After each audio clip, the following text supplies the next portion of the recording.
Hello everyone, this is me Naina. कैसे हैं आप सब? आई होप आप सभी लोग अच्छे से होंगे और राधे राधे सबको।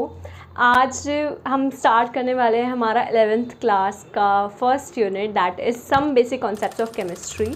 एंड बिफोर प्रोसीडिंग दैट, मैंने आपको some basic tips before start भी मैंने आपको वीडियो कल ही अपलोड किया था, तो आप वो जाके भी चेक कर सकते हैं, ताकि आप जब स्टार्ट करें तो आप अच्छे से अपना बेस्ट तरीके से अपना स्टार्ट कर पाएँ विदाउट एनी बर्डन और any tension. Well, many of you might tensed about, जिन्होंने भी बिकॉज 11th में आए हो या फिर चलो आप 12th में हो या ड्रॉप आउट हो, जो भी फेज़ में आप चल रहे हो आपके कॉम्पिटिटिव एग्ज़ाम्स के, ऑफ कोर्स आपको ये चैप्टर बहुत बहुत हेल्पफुल रहने वाला है। कई बार क्या होता है कि जैसे ना मैं अपने टाइम का बताती हूँ, हमें ना ये चैप्टर स्टार्टिंग में इसलिए कराया जाता था, ऐसे बोलते थे कि भाई ये ना बच्चों को ना इतना डरावना चैप्टर लगेगा कि भाई वो ना जिसको स्ट्रीम चेंज करनी है ना वो पहले ही स्ट्रीम चेंज कर लेंगे, ठीक है। तो आई होप आप उस फेज से तो बाहर आ ही गए हों, और अगर आप नहीं भी आए हैं तो भी इस वीडियो के बाद आप आ जाएंगे, ये मेरा दावा है। ठीक है, मतलब अच्छे से देखना यार, मैं अपना बेस्ट ट्राई करूँगी कि आपको सारी चीज़ें क्लास में ही समझ आएँ। और ऑल्सो आपका चाहे बोर्ड्स हो या फिर आपकी नीट हो या फिर जेई हो या फिर आपका मतलब कोई भी साइंस ओलंपियाड आप दे रहे हैं, तो जो सीबीएसई वाले होते हैं ना यार, उन्होंने पेपर ही किस तरीके से सेट करना है, सारा एनसीईआरटी बेस सेट करना है।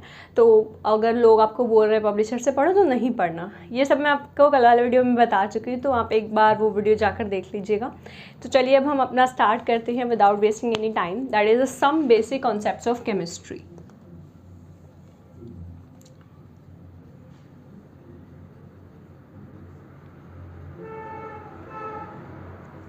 सबसे पहली बात तो आप में से बताइए कि केमिस्ट्री में हम किस चीज़ के बारे में डिस्कस करते हैं।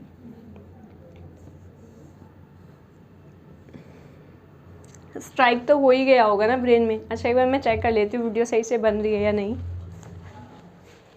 कई बार ना ब्लर हो जाती है। हाँ जी, बन रही है। चलिए गाइस, अब क्या है, केमिस्ट्री में हम क्या पढ़ते हैं, ठीक है।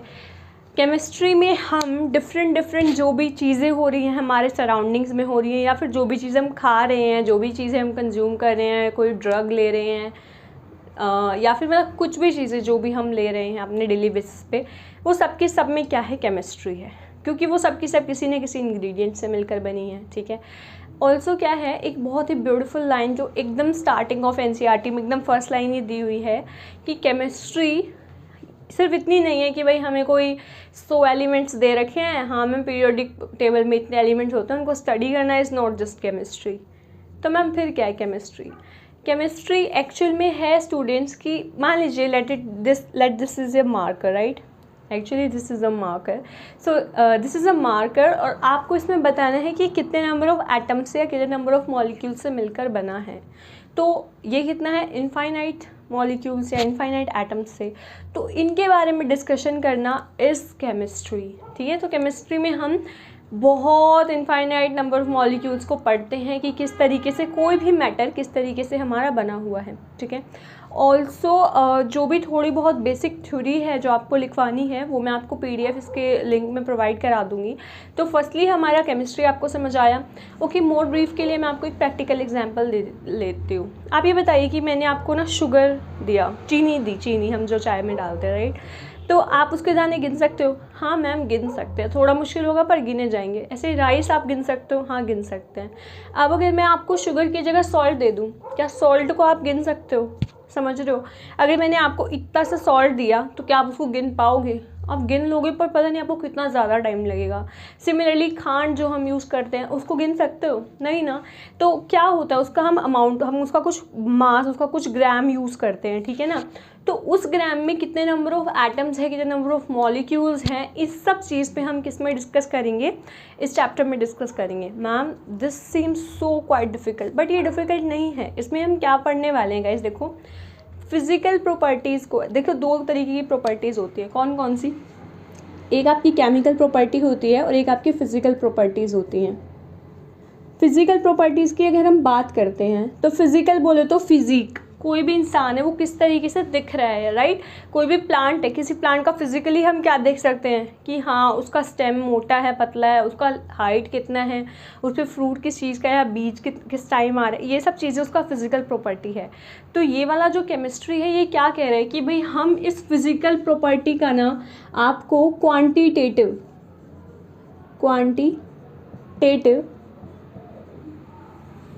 अब देखिए दो चीज़ें होती हैं, एक क्वांटिटेटिव एक क्वालिटेटिव। क्वांटिटी का मतलब क्या होता है कि किसी भी चीज़ का कितना क्वांटिटी है, कितने नंबर ऑफ एटम्स है, कितने नंबर ऑफ मॉलिक्यूल्स हैं, या कितने ग्राम की बात हो रही है, या फिर कितना वॉल्यूम है उस पर्टिकुलर चीज़ का। So that is the quantity. And what is the quality? Qualitative है ना। तो क्वालिटी क्या रहेगा आपका कि भाई उसका क्वालिटी क्या है, ठीक है ना। तो these are two different things. इसमें हम न्यूमेरिकल चीज़ों की बात करते हैं। तो जो ये चैप्टर है ये आपको क्या कह रहा है कि भाई हम फिजिकल प्रॉपर्टीज़ ऑफ मैटर को किस में डिस्क्राइब करेंगे? क्वांटिटेटिवली डिस्क्राइब करेंगे, ठीक है। ये आपका इंट्रोडक्शन में फर्स्ट पैराग्राफ में ही आपको दिया हुआ है। ओके, अभी क्या है, वन मोर थिंग, मैटर क्या है, क्योंकि मैंने इसमें यूज़ करा कि भाई मैटर की फिजिकल प्रॉपर्टीज़ को हम क्वांटिटेटिवली डिस्क्राइब करेंगे। सो व्हाट इज़ मैटर? कोई भी चीज़ है, कोई भी चीज़ जो ऑक्यूपाई करती है स्पेस और that has some kind of volume, तो उसको हम कहते हैं matter. For example cap matter है, marker is a matter, board is a matter, आप जिस नोटबुक पे लिख रहे हैं, जिस पेन से लिख रहे हैं, दैट इज़ अ मैटर, आप जिस फ़ोन को यूज करते हैं, that is a matter. Anything that occupies space is known as a matter and has a definite amount of volume, ठीक है। तो वो क्या है, आपके पास मैटर है। तो अब इस मैटर की प्रॉपर्टी, फिजिकल प्रॉपर्टी को हम क्वांटिटेटिवली स्टडी करेंगे इस चैप्टर में, इतना ठीक है। अब मैम ठीक है, आप हमें केमिस्ट्री पढ़ाने वाले हो, ठीक है, लेकिन अब आप हमें ये बताओ कि इसका प्रैक्टिकली यूज़ क्या है ना। जैसे मैथ्स में भाई हम बच्चों को ना बहुत होता था कि भाई कन्फ्यूजन ही कन्फ्यूजन है, सॉल्यूशन का पता नहीं, फलाना फलाना, और कोस थीटा टेन थीटा आए कहाँ पे, है ना। तो बिफोर प्रोसीडिंग कि हम पढ़ने क्या वाले हैं, हम पढ़ने क्यों वाले हैं पे डिस्कस करते हैं that why we are discussing chemistry today. Because life में हमें व्हाट और हाउ से ज़्यादा वाई जानना इम्पॉर्टेंट है। अगर आपने मतलब बहुत एक पॉपुलर सा वीडियो है दैट, देखो दो चीज़ें होती हैं। आई नो ये थोड़ा सा टॉपिक से बाहर है, आप थोड़ा सा वीडियो स्किप कर लीजिएगा, बट स्टिल मुझे लगता है कि बताने की ज़रूरत है, तो इसलिए मैं बता रही हूँ। देखिए गाइस, 3 चीज़ें हैं, और ये मैं आपको इसीलिए बता रही हूँ क्योंकि यार जब हम बच्चे प्रिपरेशन फेज़ में होते हैं ना अपने, तब हमारे आगे ना हमसे कोई रैंडम बंदा आगे ऐसे पूछ लेता है कि भाई why you wanted to become a doctor, है ना, why you are studying this subject, कहाँ काम आएगा भाई तेरे केमिस्ट्री, ठीक है ना, या फिर क्या काम आ रहा है तेरे तब जब तेरा मेंटल हेल्थ ही ठीक नहीं है। तो मतलब कभी भी ना हमसे यार इतने सारे हम फेजेस फेस कर चुके होते हैं, क्योंकि इतनी छोटी एज में हम रहते हैं और हमें मतलब इतना पता नहीं होता कि भाई हमें लोगों की बातों पे ना इतना ध्यान नहीं देना चाहिए, बट स्टिल हम देते हैं। तो यार देखो, वाई अपनी लाइफ में जिन बंदों का वाई क्लियर होता है ना यार, वो अमेजिंगली ग्रो करते हैं। सो ये वाई क्लियर होना है अपने आप पे बहुत ज़रूरी है गाइज। अब आप इसको जितना डाल दो, अरे कोई नहीं सोच लेंगे, मैम ने बोल दिया, क्या आज ही सोचना, हाँ आज ही सोचो। If you don't know why you are doing this particular thing, then आज ही सोचो गाइज, क्योंकि आज से बेटर और कुछ नहीं है। और कब तक एमलेस लाइफ जियोगे अपनी लाइफ में? वाई सोचो, वाई, ठीक है। क्योंकि अगर आप खुश ही नहीं, आप मान लीजिए 1.5 लाख रुपए की कोई सैलरी, 2 लाख रुपए की सैलरी की आपकी जॉब लग गई पर मंथ। अब आप ये बताइए, अगर आपको वो काम कभी करना ही नहीं था और अगर आप अपने डेली बेसिस के काम करके खुश ही नहीं है, तो आपको उधर होने का कोई फ़ायदा नहीं है। और उस पैसे का आप कुछ नहीं करोगे जब ज़िंदगी में आप खुश नहीं हो, तो समझ रहे हो। सो वाई इज़ वेरी इंपॉर्टेंट। देखिए 3 चीज़ें होती हैं, वाई, हाउ एंड व्हाट, ठीक है। मेनली हम क्या करते हैं कि भाई हम स्टार्ट करते हैं हमारे व्हाट से, देन हाउ से, उसके बाद हम वाई पे चलो सोच लेंगे, देखी जाएगी वाई करना भी क्यों है, ठीक है। करना क्या है, मैम मेडिकल करना है, करना कैसे, पर्टिकुलरली भाई कोई स्कूल में चल जाएंगे, ये वाली कोचिंग ज्वाइन कर लेंगे, ठीक है। और जो ये लास्ट क्वेश्चन है ना, इसको हम हमेशा लास्ट में छोड़ देते हैं, जबकि ये फर्स्ट नंबर पे आना चाहिए। हम लोग चल रहे हैं ऐसे, सही रास्ता है ऐसे। फर्स्टली जर्नलिज्म करें, जर्नलिज्म में आपको अपने बारे में लिखे, आपको why you want this, why you wanted to do this particular thing, सबसे पहले पूछे क्यों। उसके बाद करेंगे कैसे, वो प्लानिंग बनाइए, और फिर व्हाट। ओके ठीक है, चलिए अब गाइस है क्या। अब सबसे पहली बात मैं आपको वाई ही बताने वाली हूँ कि क्यों हम लोग केमिस्ट्री पढ़ने जा रहे हैं, क्योंकि ना यार केमिस्ट्री का ना वाइड एप्लीकेशन है। क्या एप्लीकेशन है मैम? मैंने अभी आपको बताया जितने भी फूड मटेरियल है, फॉर एग्जांपल अब देखिए खेती करते हैं, है ना, किसान लोग खेती कर रहे हैं, उसमें फर्टिलाइजर्स डालने हैं, पेस्टिसाइड्स डालने हैं, ठीक है, या फिर कोई और केमिकल्स डालने हैं, कुछ भी हमें बनाना है पर्टिकुलर चीज़ें, तो क्या होगा, हमें उसके लिए किसका ज़रूरत होगा, हमें केमिस्ट्री का ज़रूरत होगा। ऑल्सो कोई भी ड्रग है, फॉर एग्जांपल देखिए 2 ड्रग आपके एनसीईआरटी में दिए हुए हैं, सिस्प्लेटिन एंड टैक्सोल। ये क्या है, ये दोनों के दोनों ड्रग्स ना कैंसर ट्रीटमेंट में यूज़ होते हैं, समझ रहे हो ना, तो ये है यार यूज़, इसीलिए पढ़ रहे हैं, ठीक है। ऑल्सो क्या है, एक AZT है, एजिडोथाइमिडीन, आई थिंक यही नाम है, लेट मी चेक, एजिडोथाइमिडीन, हाँ जी, ये किस में काम आता है, एड्स जैसी बीमारी जिसका कोई ट्रीटमेंट नहीं रहता है ना, उसके लिए, उसके ट्रीटमेंट में हम एजिडोथाइमिडीन को यूज़ करते हैं। तो बेसिकली ये ड्रग्स बनाने के लिए काम आता है। कोरोना वैक्सीनेशन, कोरोना का आप सबसे जीता जाता एग्जांपल ले सकते हो, आप सब ने फेस करा है यार, वो ऐसा तो नहीं था ना कि हाँ उसकी दवाई ऑलरेडी बनी हुई थी, नहीं, केमिकल्स का एक्सपेरिमेंटेशन करवा के, सारी रिसर्च करके, पिछली रिसर्च जितनी भी केमिस्ट्री ने करी हुई हैं, उसके बाद क्या क्या उस चीज़ में हम सेम यूज़ कर सकते हैं, क्या हमें डिफरेंट चीज़ें लेने की ज़रूरत है, ये सब कुछ स्टडी करके, रीड करके, तभी ही एक वैक्सीनेशन का निर्माण हुआ होगा। उसके बाद फिर उसको टेस्ट करा गया होगा लोगों पे, समझ रहे हो ना। तो इस तरीके से उसके वो फेज़ 1, फेज़ 2, फेज़ 3 इस तरीके से जो होते हैं वो वाली चीज़ें करी गई थी, ठीक है। तो सिमिलरली यार अब आपको समझ आ रहा है कि केमिस्ट्री का क्या क्या आपकी डेली लाइफ में महत्व है। ऑल्सो जैसे आप कोई पैकेट की चीज़ें खाते हो तो हर एक पैकेट के पीछे उसके इंग्रेडिएंट्स लिखे होते हैं कि हाँ इसमें ये वाला स्पाइस है, ये वाला एडिबल ऑयल है। तो जो ऑयल्स वगैरह ये कहाँ से बने, किसी ना किसी प्लांट से आए ना, तो ये सब का सब आपका केमिस्ट्री इंक्लूड करता है, इसीलिए हम इसको पढ़ रहे हैं।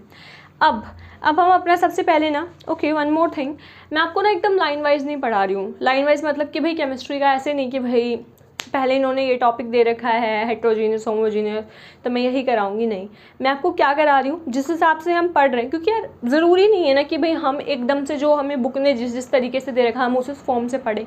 इवन मैं तो बोलती हूँ कि यार आप लोग नोट्स बना लो, ठीक है, आप पढ़ लो, उसके बाद क्या करो, रैंडमली चीज़ें उठाओ, एक दूसरे से रिलेट करो। Intermixing is a very beautiful thing, ठीक है। जो आप जैसे एज ए डिसीजन नहीं करवाया उसको एकदम एज ए डिस पीने की ज़रूरत बिल्कुल नहीं है। आप जब तक इंटरमिक्स करोगे नहीं तब तक आपको लॉन्ग मेमोरी में आपके ब्रेन में सेव नहीं होएगा, ठीक है। Second brain is a thing जो इस तरीके से वर्क करती है। चलिए अब मैं आपको स्टार्ट कराती हूँ हमारा एकदम बेसिक टॉपिक जो मैंने उठाया था, that is chemistry is not about just for 100 और 200 एलिमेंट्स, ठीक है। Chemistry is much more about studying the infinite molecules. Also क्या है, जो सबसे बेसिक यूनिट्स हम पढ़ते हैं मैटर की, वो क्या पढ़ते हैं हम, एटम्स एंड मॉलिक्यूल्स, ठीक है जी। इन्हीं चीज़ों के बारे में हम स्टडी करते हैं, ठीक है। चलिए अब क्या बात आ जाती है, ओके, एटम क्या है, स्मॉलेस्ट यूनिट रहती है, और जो मॉलिक्यूल्स होता है वो 2 और more atoms combined to form a molecule, ठीक है। इनफैक्ट ये इंटरेक्ट करते हैं एक दूसरे से। एक बार वापस चेक कर लेते हैं, हाँ जी बन रही है वीडियो। चलिए अब क्या है गाइस, अब आपको करना क्या है, अब मैं आपको स्टार्ट करा रही हूँ एक ऐसा टॉपिक जिससे मोस्टली बहुत सारे क्वेश्चंस पूछे जाते हैं। ऑल्सो मैं आपको क्लास में ना एनसीईआरटी के जो प्रीवियस ईयर बोर्ड्स हैं, इवन आपके जो भी एनसीईआरटी एक्सरसाइज है वो सारी आपके यहाँ पे कवर कराएंगे, और जो आपके PYQs हैं ना नीट के, वो भी सब नीट के और जेईई के, वो भी यहाँ पर हम क्लियर करेंगे क्लास के ड्यूरिंग ही। अब देखिए पहले टॉपिक समझेंगे, टॉपिक के साथ साथ मैं आपको उसके क्वेश्चन कराती रहूँगी। सबसे पहले हम बात करने वाले हैं मोल कॉन्सेप्ट की। देखिए guys, what is mole, okay. सबसे पहली बात, मोल को आप बोलिए 1 mole is equals to 6.022 into 10⁻23, ठीक है ना, एटम्स। मोल मैम अब ये है क्या, डेफिनेशन देख लेते हैं एक बार इसकी। तो गाइज मोल होता है 1 mole is the amount of substance that contains as many particles as there are atoms in exactly 12 gram of isotope carbon 12। जब हमने इस आइसोटोप का 12 ग्राम लिया, ठीक है, मान लीजिए भाई आप अगर इसको थोड़ा सा प्रैक्टिकल समझना चाहते हैं तो मान लीजिए आपने 12 ग्राम क्या लिया, मान लीजिए सॉल्ट लिया, ठीक है, या फिर वो खांड मैं बोल रही थी वो लिया आपने, ठीक है। तो 12 ग्राम में कितने नंबर ऑफ मॉलिक्यूल्स हैं, कितने नंबर ऑफ एटम्स हैं, ये जानने के लिए आपको क्या करना पड़ेगा भाई, उन्होंने बताया कि 1 मोल है। जैसे कि आप देखिए, आप कोई भी दूध लेते हैं तो उसको लीटर में मेज़र करते हैं। कोई भी मान लीजिए आप मैदा खरीदने गए तो भाई 1 किलो मैदा दे दो, ठीक है। तो ये सब ना मतलब ऐसे लाइट का यूनिट अलग होता है, स्पीड का यूनिट अलग होता है, इस तरीके से हर एक चीज़ का। लाइक ऑल्सो देखिए, मान लीजिए आपने 12 केले लेने हैं तो आप 12 के लिए क्या डज़न यूज़ करते हो, ठीक है। 20 के लिए आप क्या यूज़ करते हो और 144 के लिए आप क्या यूज़ करते हो, ठीक है। देखो 20 के लिए हम मेनली स्कोर यूज़ करते हैं और 144 के लिए हम ग्रोस यूज़ करते हैं, ठीक है। सिमिलरली जैसे हम ये, आपने मे बी डज़न तो सुना ही होगा, नहीं भी सुना है तो भी कोई बात नहीं, अभी देख लीजिए। तो जैसे हम इनको मेज़र करते हैं इस तरीके से, इसी तरीके से अब हमें जब अमाउंट किसी चीज़ का मेज़र करना है, मैंने बताया ना कि क्वांटिटेटिवली हम उसको पढ़ने वाले हैं। तो देखिए यार, फिजिकल प्रॉपर्टी को क्वांटिटेटिवली पढ़ना, देखो 12 कार्बन आइसोटोप का है ना, हमने क्या लिया है 12 ग्राम लिया। तो जो 12 ग्राम है इसमें जब हमने काउंट किया तो इतने नंबर ऑफ एटम्स मिले, ठीक है, इतने एटम्स हमको मिले। So what is the mole? It is the amount of substance that contain as many particles. कोई भी सब्सटेंस का आप अमाउंट लो, ठीक है, कितना ग्राम लेना है आपको, जितना आपका 12 ग्राम ऑफ 12 कार्बन आइसोटोप में मिलता है, ठीक है। इसके एक्सप्लेनेशन में इन्होंने क्या दे रखा है कि भाई ये जो कार्बन 12 का आइसोटोप है ना, इसका हमने क्या किया, हमने इसको मेज़र करा। किससे मेज़र करा एक्यूरेसी के लिए? मास स्पेक्ट्रोमीटर से। तो इसका मास आपके पास कितना आया? अबाउट 1.992648 इंटू 10 की पावर -23 ग्राम आया, ठीक है। तो क्या कह रहे हैं भाई, देखो आपने 12 ग्राम तो लिया था कार्बन 12 के आइसोटोप का, ठीक है ना, और आपका मास कितना आया है? आपका मास आया है 1.993648 जो भी था इंटू 10 की पावर -23। तो ये कह रहे हैं कि जब आप इसको सॉल्व करोगे तो आपके पास क्या आएगा 6.022 इंटू 10 की पावर 23, और ये क्या आ जाएंगे आपके पास एटम्स। कैसे आएंगे एटम्स? इसका यूनिट मैं अच्छे से लिखती हूँ, ग्राम पर मोल, ठीक है। और ये पूरा आपका क्या है 1.992648 10 की पावर -23 ग्राम पर 12 कार्बन एटम, ठीक है। तो अब देखिए, अब देखो ग्राम इधर भी था, ग्राम इधर से भी था, ग्राम से ग्राम तो कैंसिल हो गया। ये जो था ना आपका 12 कार्बन एटम, ये क्या। तो गाइस देखिए, एक बार इसको थोड़ा सा हम क्या कर देते हैं, समराइज सा कर देते हैं। देखिए करना क्या है आप लोगों को, just second, just give me a moment. चलिए देखो क्या है, अब ये कह रहे हैं कि भाई बाई चांस क्या हुआ कि जो 1 मोल जो कार्बन 12 हमने लिया ना, कार्बन 12 का मतलब है कि आइसोटोप ले रखा है 12 वाला कार्बन का, ठीक है। तो जैसे कार्बन के आइसोटोप्स होते हैं having same atomic number different atomic masses, ठीक है ना। तो हमने उसमें क्या लिया है 12 कार्बन वाला आइसोटोप लिया। तो कह रहे हैं कि बाई चांस ये भी 12 ग्राम इसका वेट निकल गया, ठीक है। और जब हमने इसमें नंबर ऑफ एटम्स काउंट करे तो हमारे कितने एटम्स आए, ये मैंने आपको बता दिया है, इतने आपके एटम्स आए, ठीक है। एटम्स कितने में? 1 मोल में आपके इतने नंबर ऑफ एटम्स आए। अब ये कह रहे हैं कि भाई इसको, ये अमाउंट जो है ना, ये इतना पॉपुलर हुआ, या कह दो कि भाई इतना ज़्यादा यूज़ होता है, क्योंकि यार ये तो एक एज इट इज़ ना यूनिट यूज़ हो गया। जैसे भाई 1 किलोग्राम में 1000 ग्राम होते हैं, पता है, ठीक है। तो इसी तरीके से बोल रहे हैं कि भाई इतनी सारी चीज़ें थी जिनका हम इस तरीके से अमाउंट मेज़र करना था, उन सब के अमाउंट को मेज़र करने में भैया ये काम आ रहे हैं। तो इसीलिए क्या है, इसको क्या बोल दिया गया, इसको एवोगैड्रो नंबर, या फिर आप इसको एवोगैड्रो कांस्टेंट भी बोल सकते हो, और इसको Na से रिप्रेजेंट करा जाता है, ठीक है ना। तो इस तरीके से आप देखोगे ना यार, आप किसी भी फेज़ में होगा, आपको थोड़ा भी केमिस्ट्री पढ़ना पड़ रहा है ना, आपको उसका ज़रूर यूज़ होता है, ठीक है ना। चलिए, जैसे हमारे डेली लाइफ में हमें 1 किलोग्राम का 1 डजन का कितना ज़्यादा यूज़ होता है, सिमिलरली केमिस्ट्री लैंग्वेज में इसका बहुत ज़्यादा यूज़ होता है कि भाई 1 मोल में हमारे इतने नंबर ऑफ एटम्स होते हैं। अब मैम ये तो हो गया कार्बन का, अभी बाकियों का कैसे वर्क करेगा। अब मैं बोलती हूँ किसी का भी एक मोल निकालिए, या तो आप किसी एटम का निकालिए, या किसी मॉलिक्यूल का निकाल दीजिए, या फिर किसी सॉल्ट का निकाल लीजिए।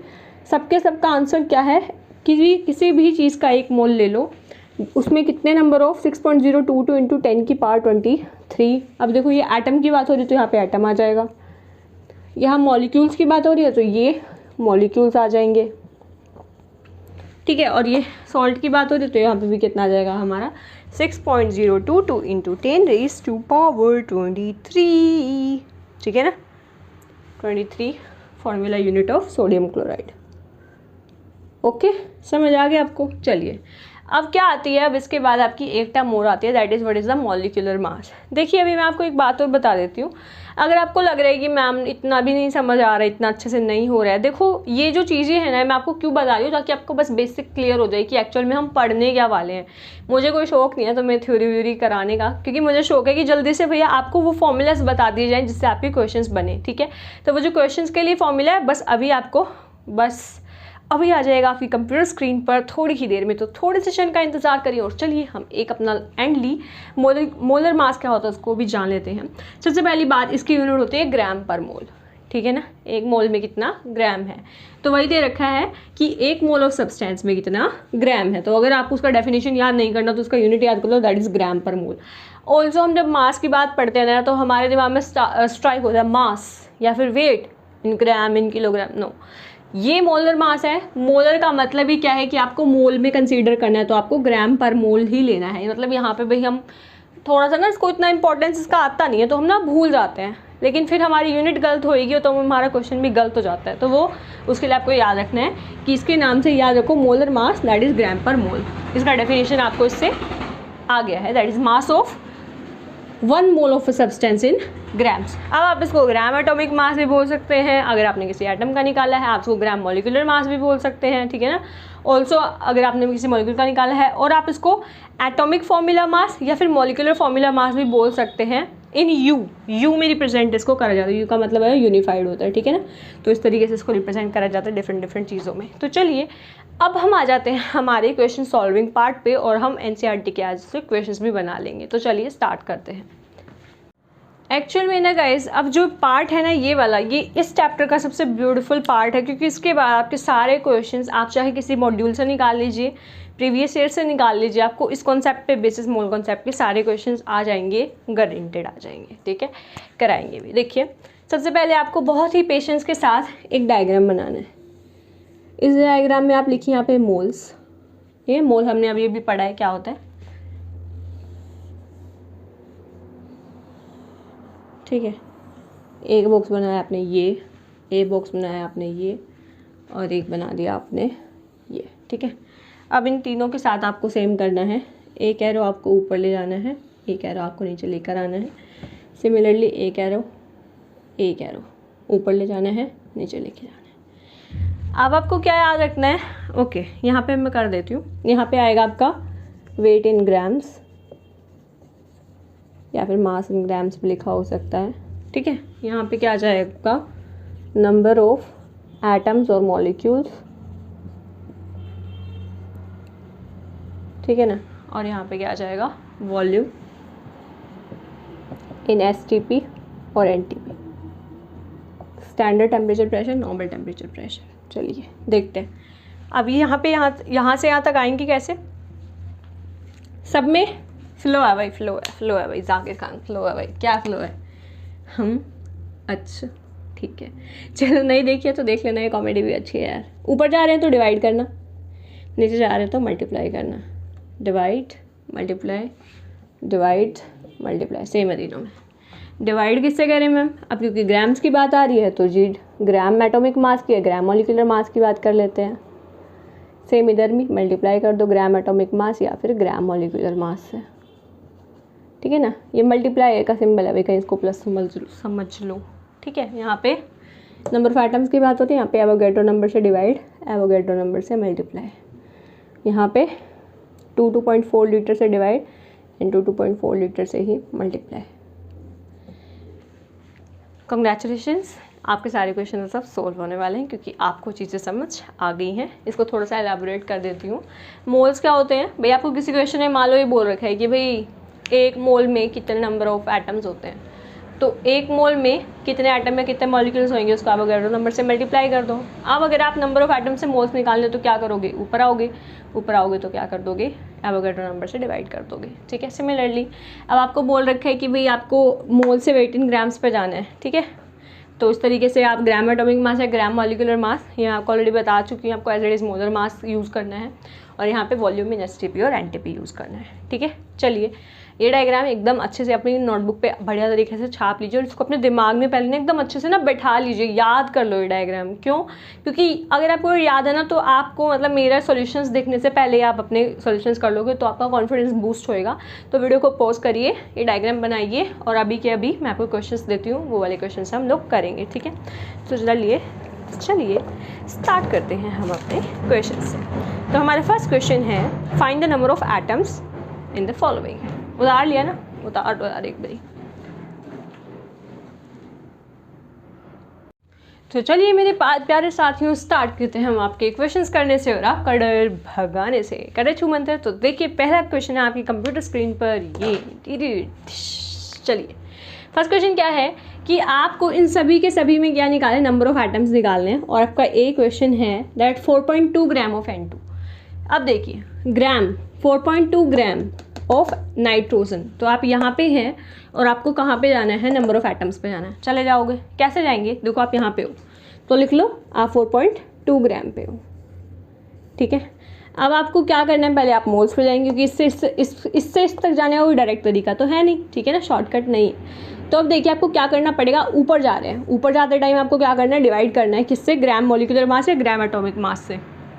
मॉलिक्यूल है नाइट्रोजन का, तो बताइए इसमें कितना मॉलिक्यूलर मास होगा नाइट्रोजन का। तो देखिए नाइट्रोजन एटॉमिक नंबर 7 होता है, 14 होता है इसका मॉलिक्यूलर मास, और 2 है तो N2 के लिए कितना आ जाएगा, 28 आ जाएगा। ठीक है, 28 ग्राम क्या आ जाएगा आपका इसका। ठीक है, ग्राम मॉलिक्यूलर मास। अब क्या है, अब आप यहाँ पे मोल्स तक तो पहुँच गए, अब आपको क्या निकालना है, इसके नंबर ऑफ एटम्स निकालने हैं। तो देखिए नीचे आने के लिए आप क्या करेंगे, एवोगैड्रो से multiply. What is Avogadro, is 6.022 into 10⁻23। ठीक है ना, इतना ठीक है।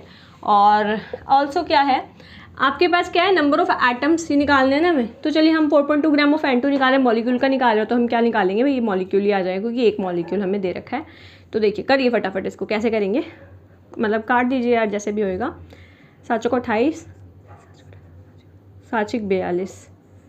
ठीक है ना, 2 दूनी 4, 0.3।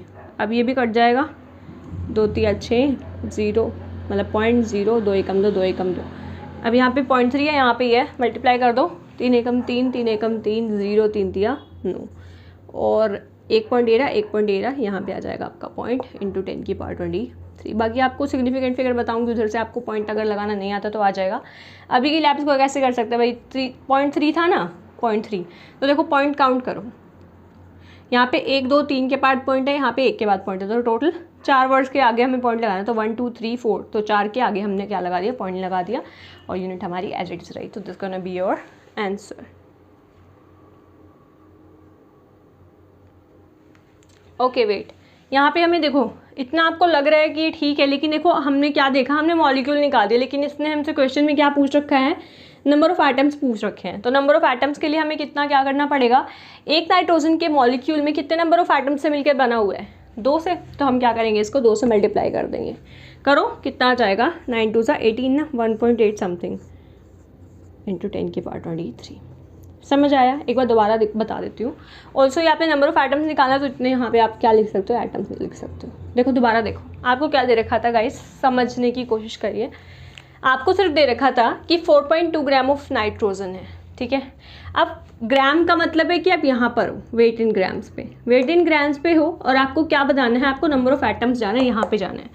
ऊपर जाते टाइम डिवाइड करते हैं, ग्राम मॉलिक्यूलर मास कितना होता है नाइट्रोजन का 7 एटॉमिक नंबर होता है। अगर आपको पीरियड टेबल के नंबर और मासेस याद करने में भी दिक्कत होती है कमेंट सेक्शन में बताइए, अदरवाइज जब पीरियड टेबल वाला पीरियड प्रॉपर्टीज़ वाला चैप्टर आएगा उसमें मैं आपको ये करा दूंगी, ठीक है। लेकिन अगर अभी भी आपको लग रहा है कि मैम नहीं हमें बिल्कुल ही नहीं समझ आता ये मतलब इनका एटॉमिक नंबर वंबर, वैसे तो आप 10 तक मतलब अप टू 30 एलिमेंट्स याद करके आए ही होंगे, ये मतलब मैं कंसीडर करके चलती हूँ। बट अगर नहीं करके आए तो फिर भी बता देना, ताकि ऐसे एकदम नील ना हो, सर के ऊपर से ना जाए, ठीक है। चलो अब नाइट्रोजन है 7 एटॉमिक नंबर होता है, ऑलमोस्ट डबल इनका 14 इसका एटॉमिक मास हो जाएगा।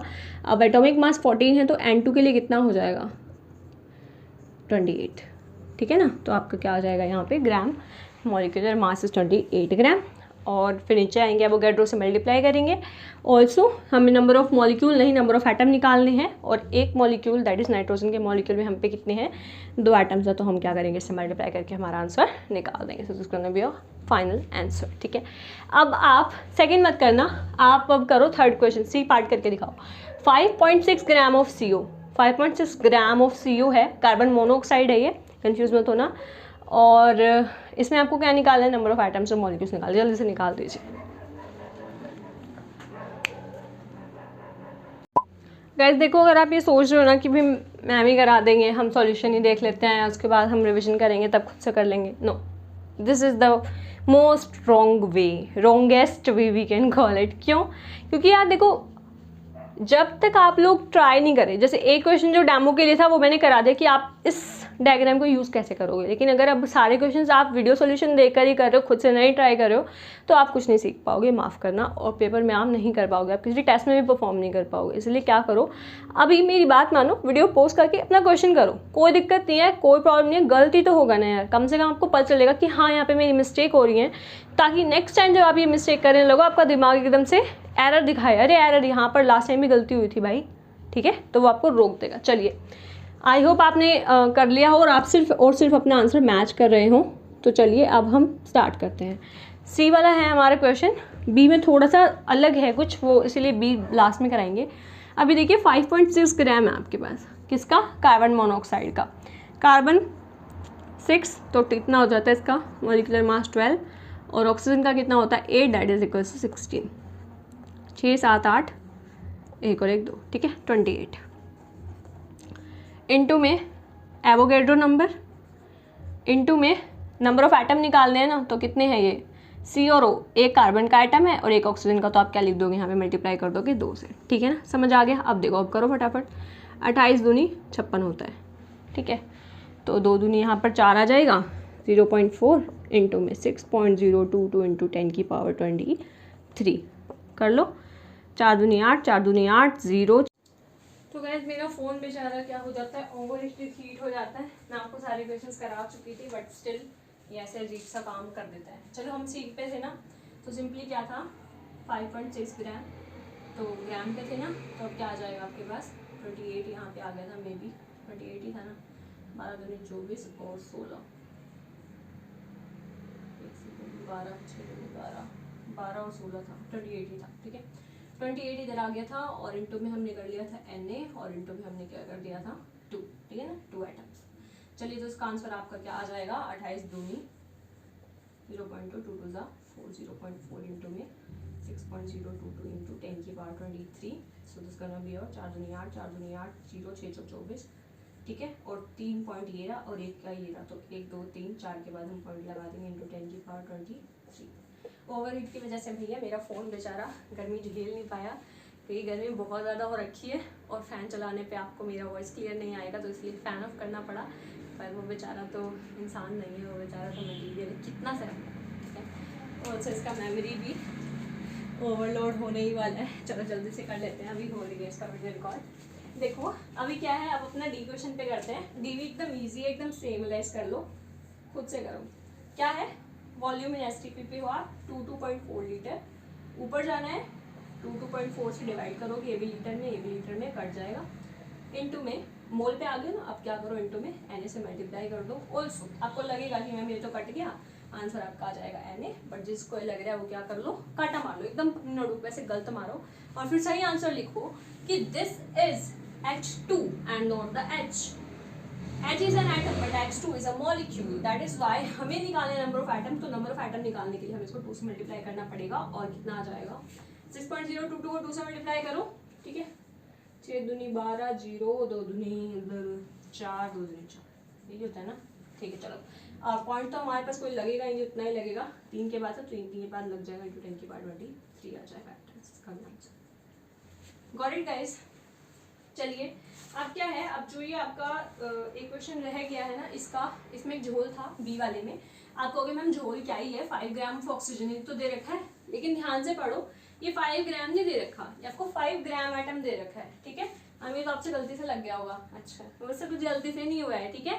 देखो ग्राम एटम का मतलब gram atom is equivalent to mole, ये जो 3 इक्वल टू के निशान होते हैं ना, इक्विवेलेंट मतलब इसका मतलब एकदम सेम है क्या, मोल।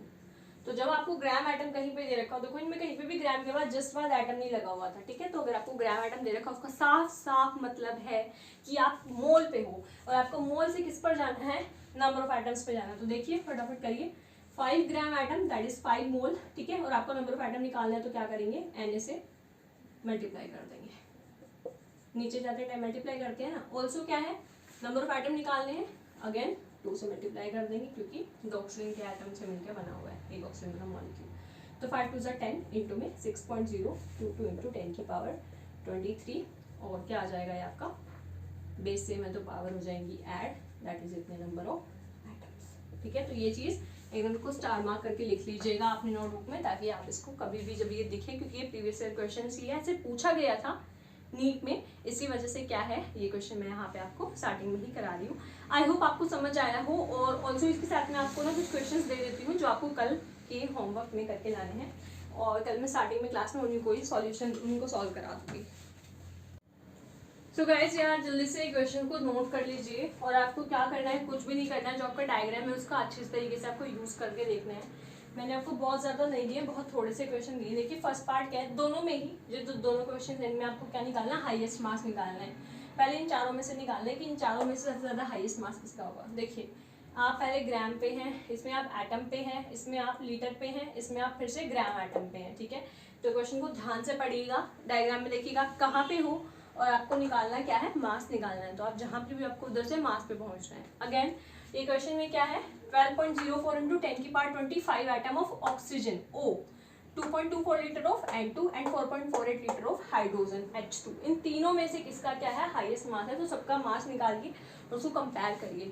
आई होप आपको ये समझ आया हो आज का लेक्चर, और आप ये होमवर्क कल जल्दी से करके ही लाएंगे, ठीक है। नेक्स्ट वीडियो तभी देखिएगा जब आप इसको खुद से सॉल्व कर लीजिए। So Radhe Radhe everyone, thank you so much for watching, and I hope आपको आज का वीडियो हेल्पफुल लगा हो। एंड अगर आपको हेल्पफुल लगा है तो do not forget to like, share and subscribe. Bye and have a nice day. Radhe Radhe.